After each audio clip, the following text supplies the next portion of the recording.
Morning, everyone. Sorry for the technical issues this morning. Happy, what are we? Happy third birthday. Yeah. That's not the good news. The good news is 16 more years we can have a beer. Looking forward to that very much. Okay, so over the last 6 weeks, we've been reading a part of the Bible called the letter of St. Paul to the Galatians. And we've discovered that this letter was written with some urgency. What had happened was a group of very persuasive troublemakers had come into this church, and instead of talking about Jesus, they spoke about themselves. They spoke about how they had the right rules. They spoke about how they had the most accurate traditions. They spoke about how they had the most godly morals, and it all sounded very credible, so credible that the church were starting to think that maybe in order for us to be right with God, we do need a few rules. Maybe we do need to be growing in our sense of moral responsibility. And before long, their church became less and less about Jesus and more about rules, morals, and traditions. For those of you joining us online, welcome to you. We're looking at the letter of St. Paul to the Galatians, chapter 5 and verse 1, which says, "It is for freedom that Christ has set us free." When he uses the word freedom there, he's referring to his belief that we are not free not to sin. That sounds like a very old-fashioned thing to say, but I would suggest you know yourself well enough to know that there's some truth in it. It doesn't matter how sincerely you say you're going to get it together, it inevitably goes off the rails eventually. I won't be so crass as to define what it is, because it is different for each of us, but what we each have in common is that it beats us just as often as we beat it. And the persuasive troublemakers in this ancient church were saying to the church, we know how you struggle with sin. We know how you struggle to be a better person. We know how fed up you are with it all going off the rails every now and again. And we've got the answer. We've got your solution. What you need to do is improve your morality, thereby making yourself right with God, and you do that by hemming yourself in with a long list of rules. That's your answer.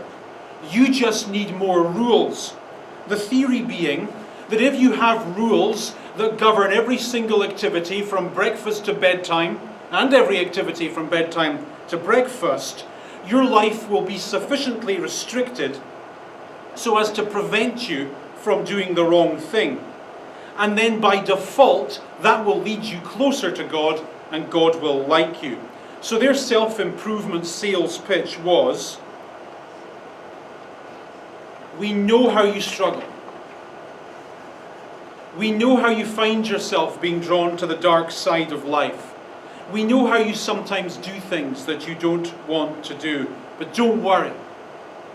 All you need is these rules that we're selling. They'll fix you.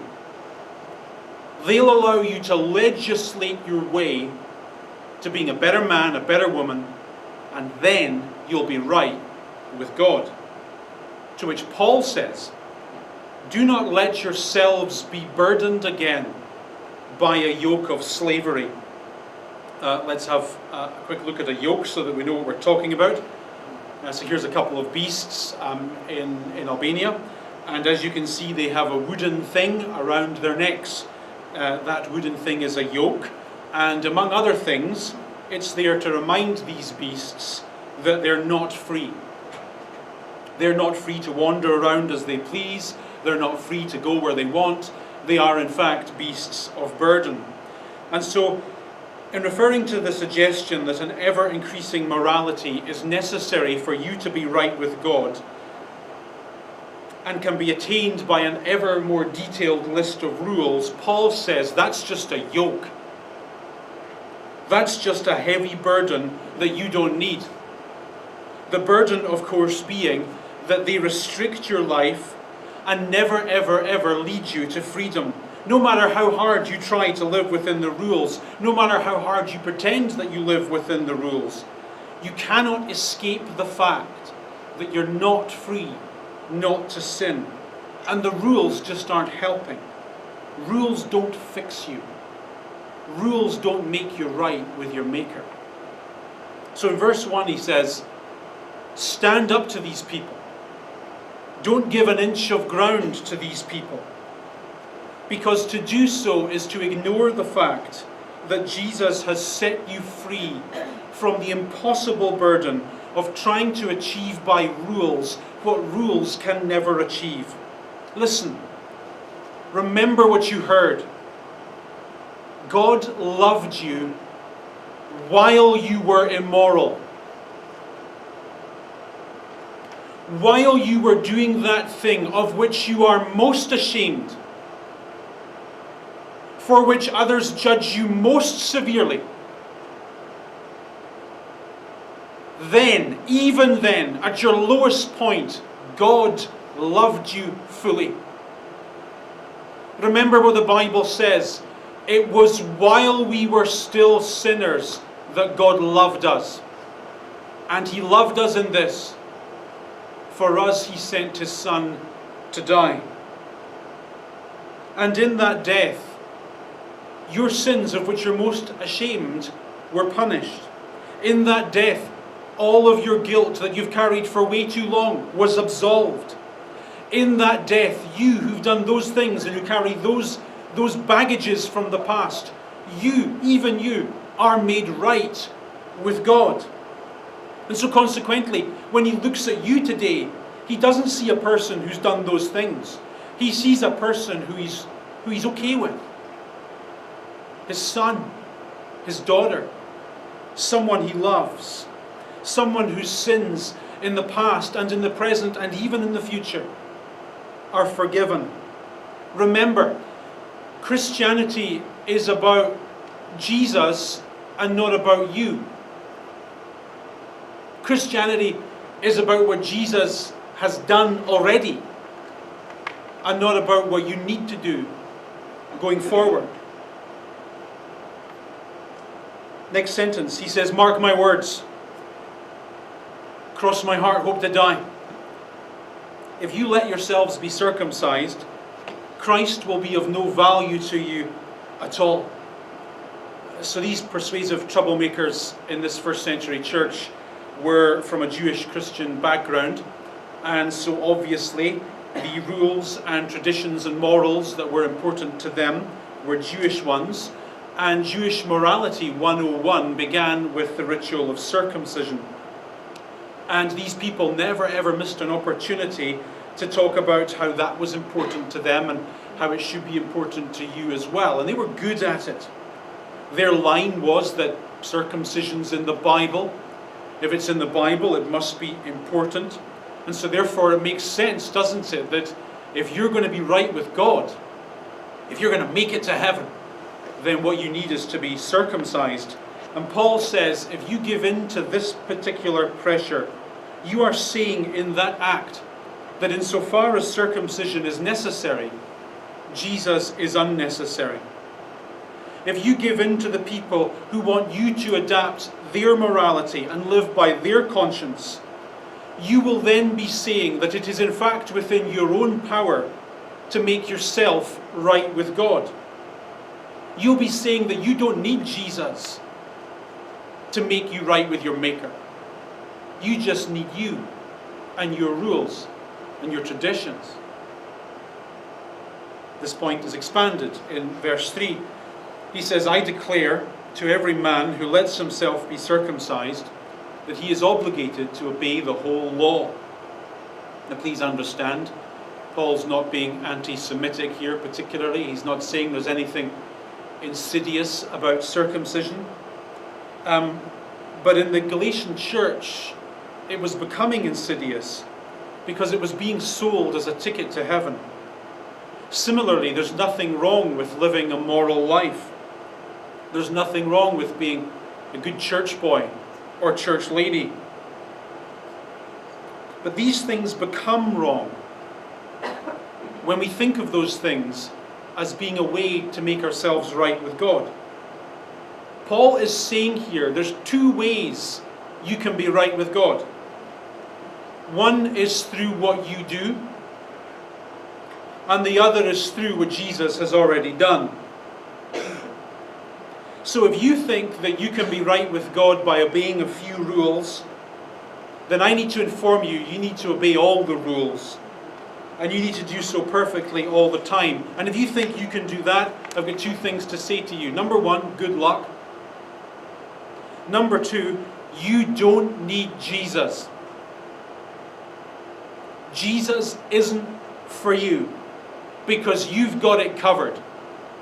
You don't need Jesus because you've got your morals. You don't need Jesus because you've got your traditions. And it follows then that all you need to do is work on your morals a little bit more and squeeze into the traditions a little bit more tightly, and then you'll be okay.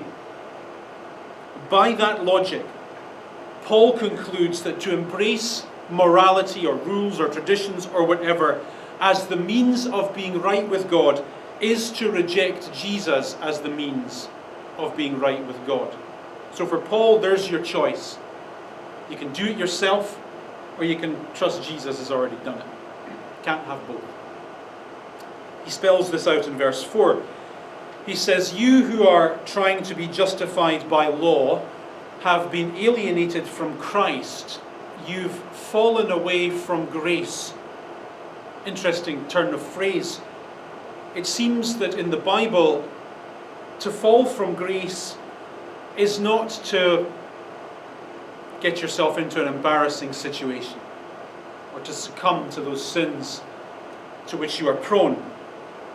But yet when we hear that phrase, fall from grace, our mind immediately goes to scandal. For example, in this photo here, we can see the former governor of New York, Eliot Spitzer, and in this shot he's confessing to the press, very embarrassingly, that he spent tens of thousands of dollars on escort services. A very sad moment in his life. And the next day the headlines in all of the major newspapers used this biblical phrase, Eliot Spitzer, fallen from grace. Fallen from grace. Caught in the wrong bed with the wrong woman, fallen from grace. And yet in verse 4, in this line in the Bible, we learn that this is a preposterous suggestion. Biblically speaking, one cannot by sinning fall from grace. That is actually a contradiction in terms. When we sin, we fall into grace. Grace is what happens when the kindness of God meets us at our weakest moment. It's what happens when the generosity of God just puts its arms around us when we're most embarrassed and says, "I love you. Yeah, I know what you did was wrong, but I want you to know that I've already been punished for that. It was because of those things that I did what I did, and I died the way I died. Because I did that for you, God the Father, who is your judge, can now look at you in this shameful moment as though you were perfect." That's grace. In the Bible, we would say there is no depth to which we can fall. There is no dark corner into which we could get ourselves where the love of God could not reach down and grab us.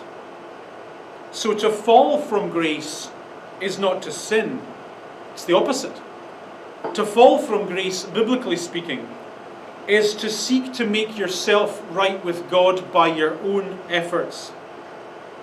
It is to say, either by word or deed or implication, I didn't need Jesus to die for my sin. I don't need God to give me the righteousness of Jesus. Do you know why? Because I'm capable of doing all that on my own. And through my own efforts, I can acquire the sort of morality that will make me right with God. And to that attitude, he says, I'm warning you. Those rules and traditions and morals, they sound so convincing. They make so much sense. And they're being sold you in a very godly sounding package. But they are, in fact, tantamount to a rejection of Christianity's core belief. Because Christianity is not about the attainment of an ever-increasing righteousness. Christianity is about Jesus. It's not about what you do. It's about what Jesus has done. Then he says, by faith, faith that is in what Jesus did on our behalf on the cross, we eagerly await through the Spirit the righteousness for which we hope. So in this sentence, he's talking about the St. Peter at the pearly gates joke, right? He's talking about that moment 5 minutes after you die when you wander up to the gates of heaven, and the guy looks at you over his glasses and flicks a few pages, and you get nervous. And he says of that moment, whenever we think about that day 5 minutes after we're dead, we are not trusting in our own morality. We are trusting that what Jesus did for us on the cross is enough. We are confident that what Jesus did on our behalf will give us on that day an A+. I think I've said to you before, if you were to ask me about my confidence and going to heaven, if I were to answer that question, and I probably wouldn't, I suppose, but if I were to, I would answer it in one word: Jesus. Jesus. As far as heaven is concerned, all of the traditional demarcations of the church, such as the manner of our baptism or the peculiarities of our denominational beliefs, all of those things are of no value whatsoever. In the next sentence he says, in Christ, neither circumcision nor uncircumcision. Those were the demarcation points for these people who were ruining the church. And for Paul, these no longer have any value. He says the only thing that counts is faith, showing itself through love. And in this regard, he says you were running a good race. You really were.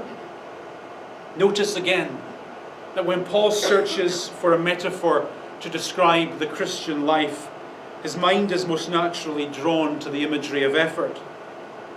So he's saying the Christian life is like,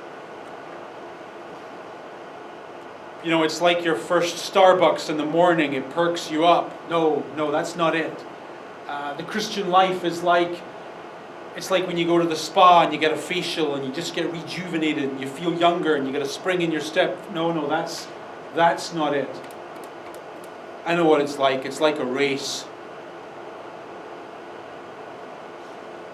Here's the life of faith.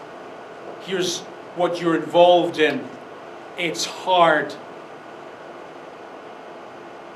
It's strenuous. Do any of you ever run? Silly me. I run. I know that some of you...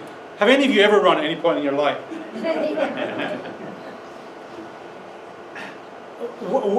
When I run, I pretty much constantly feel like stopping.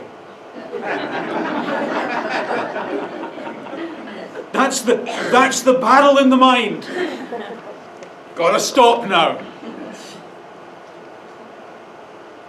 This is the word Paul chooses to describe the Christian faith.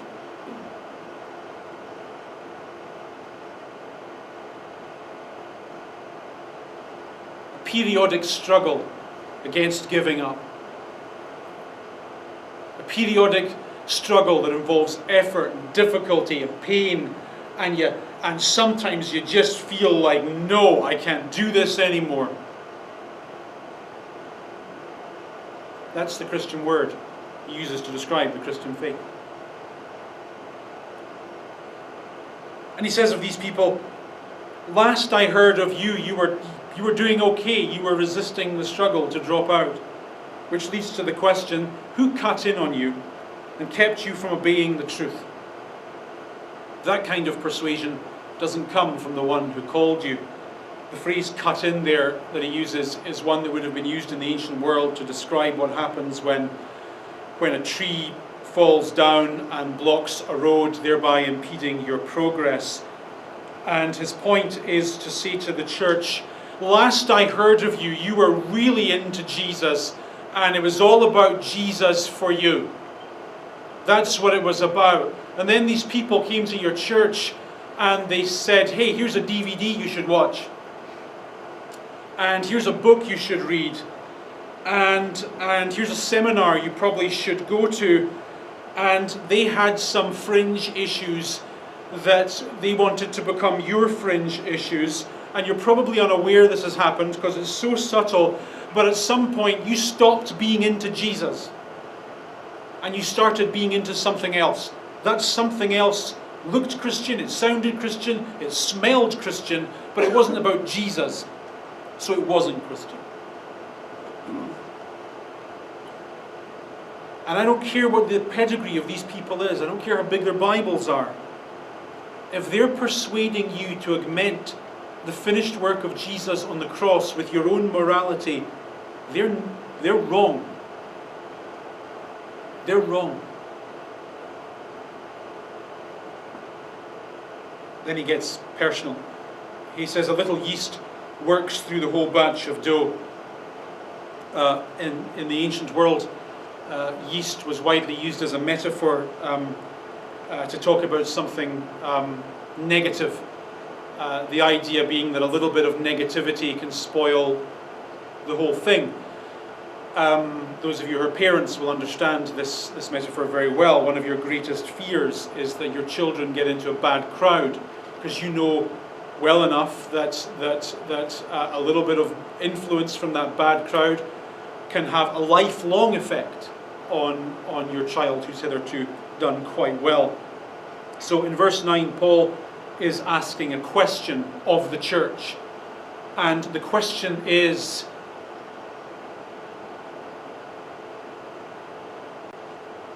how many freaky nut jobs does it take to ruin a congregation?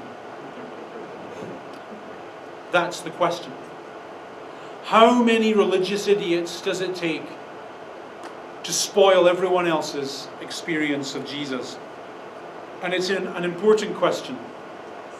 Because what happens, and I've seen it happen 1,000 times, some guy comes to church and he's very, and I'll use the very amoebic word, spiritual, right?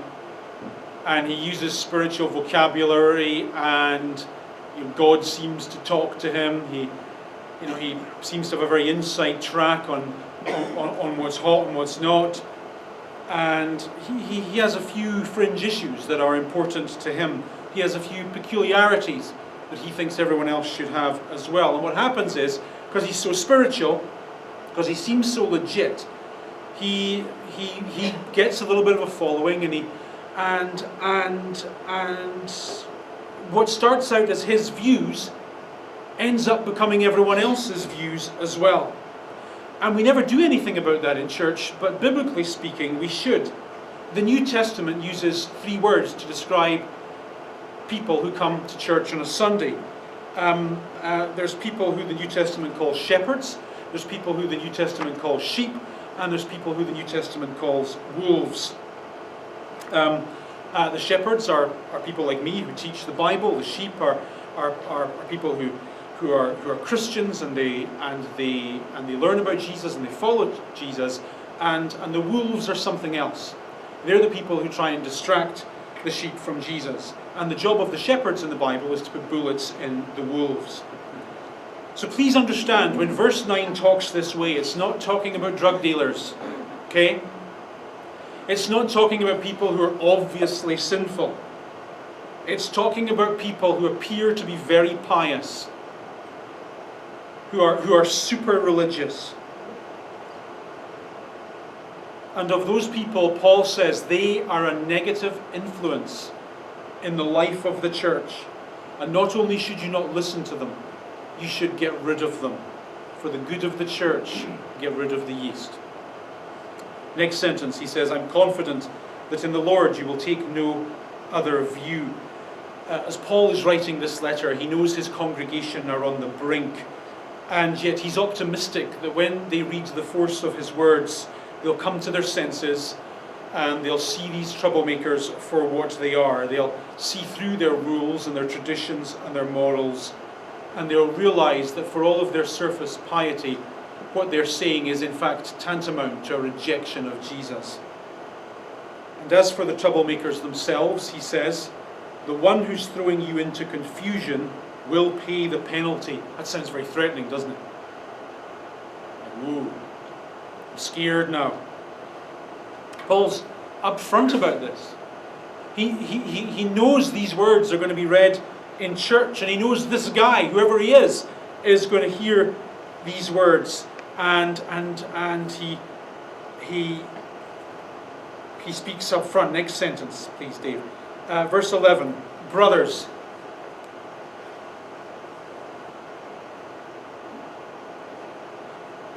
I'm trying to rush. Do you know why? Of course you don't know why. You're not psychic. You want to go run. You want to be in the race. That's very close. There's cake outside. We're going to have cake. So, yes. Anyway, there you go. Next sentence. He says, brothers. You all just perked up. That's good. Brother, shut up. Brothers, if I'm still preaching circumcision, why am I still being persecuted? In that case, the offense of the cross has been abolished. Notice how he links the word cross with the word offense. The core message of Christianity is slightly offensive. There's no way to spin that. Christianity says you are a sinner. You're not a good man trying to get better. You're not a champion who needs to unleash his inner hero. You're a sinner. You're alienated from God. That's offensive. Christianity says the death of Jesus on the cross is God's verdict on your life. That's offensive. Christianity says you can contribute zero to your own salvation. That's offensive. Christianity is not contained within your rules and traditions and morals. It's contained fully in the cross that you had nothing to do with. That's offensive. And it's an offense that we embrace wholeheartedly, which brings us to verse 12, which is my favorite verse in the entire Bible. But only because I'm still a naughty schoolboy. Here's how I know the troublemakers in this first century church were very, very persuasive. They managed to convince an entire group of adult men to get circumcised. Now those are some next level sales skills right there. That's way above anything I could do. I can barely persuade you to be in church every Sunday. These guys persuaded grown men to get circumcised. Wow. So kudos to them. But look at what Paul says. This is so sweet and godly. He says, as for those agitators, I wish they'd go the whole way and emasculate themselves. Brilliant, isn't it? In a moment of caricature, he says, okay, if they think, close your ears if you're easily offended, if they seriously think that chopping the end of your penis off makes you right with God, then just to be safe, go for it. Don't hold anything back. Beautiful.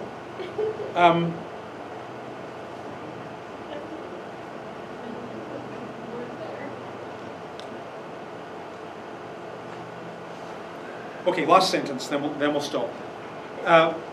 In verse 13, he gets to the point. He says, "You, my brothers, were called to be free, but do not use your freedom to indulge the sinful nature. Rather, serve one another in love. Here's what your problem has been for the past 6 weeks in church. If I teach the gospel properly, which of course I have, then you begin to ask questions of morality. If I say to you that your past and your present and your future sins have been forgiven, and that it's all free, and that rules are nothing to do with it, and morality is nothing to do with it, you then begin to get very nervous on behalf of other people. You begin, and people have actually said things like this to me, Darren, you can't say that in church. We have people in this church who are still young enough to sin.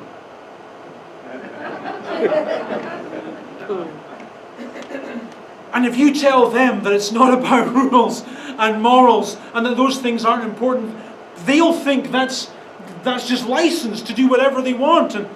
And some people in the early church did arrive at that conclusion. And so this is why Paul says what he says here. Of course, you don't use your Christian freedom to do what you want. You use your Christian freedom to do what you ought. And what you ought to do as a response to the things Jesus gave you for nothing is be that better man, that better woman that you know you can be. Serve people, love people, and do the next right thing in your life. Of course, that's the case. More on that next week. Let's say a short prayer. Well, yeah.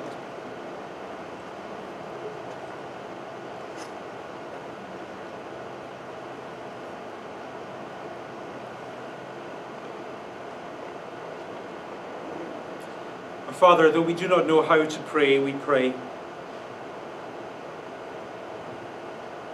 We admit that our lives are too broken for our prayers to be polished. Our faith is too uncertain for our voices to be confident.